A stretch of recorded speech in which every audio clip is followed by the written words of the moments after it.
On espérait un peu plus d'action. Après, Liam il attaque seul. Deux coureurs qui viennent, là tu penses ok, c'est pas assez pour aller à l'arrivée. Mais après ils avaient encore 1,50 avant la dernière côte de 4e catégorie.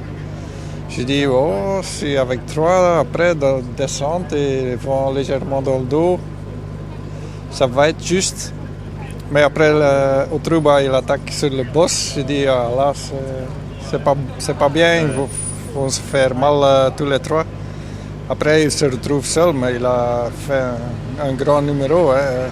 Malheureusement, c'est pas réussi. Mais... Est-ce qu'à un moment, tu y as cru, notamment dans les 5 derniers kilomètres, quand on voyait qu'il restait encore une petite... oui, jusqu'à les 10 km, après, on savait c'est la grande route pour 4 km. Là, on savait qu'il va perdre.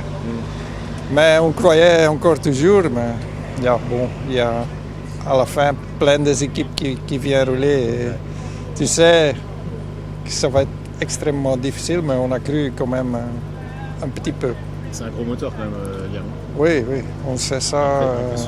Il a pris un gros step aussi cette année. Ouais. Ouais. Pour quelle raison? Pourquoi il a progressé d'un coup comme ça? Non, il a eu un bon hiver, il a fait beaucoup de courses l'année passée. Il a grandi comme ça.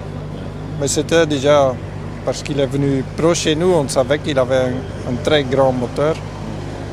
C'est un rouleur.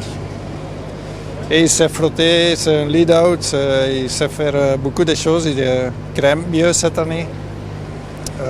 Mais bon. Là, le départ d'Arnaud, malheureusement, c'est une bonne chose quelque part, parce qu'on a l'impression que ça vous a libéré ou ça a libéré tes coureurs. Oui, ça a libéré Baptiste par exemple. Si avec Arnaud, peut-être on ne lui laisserait pas faire ça. Maintenant, il peut faire ça. C'était plutôt pour la visibilité et tout, et parce qu'il aime ça. Mais tu sais jamais, comme aujourd'hui, normalement tu dis échapper à 3.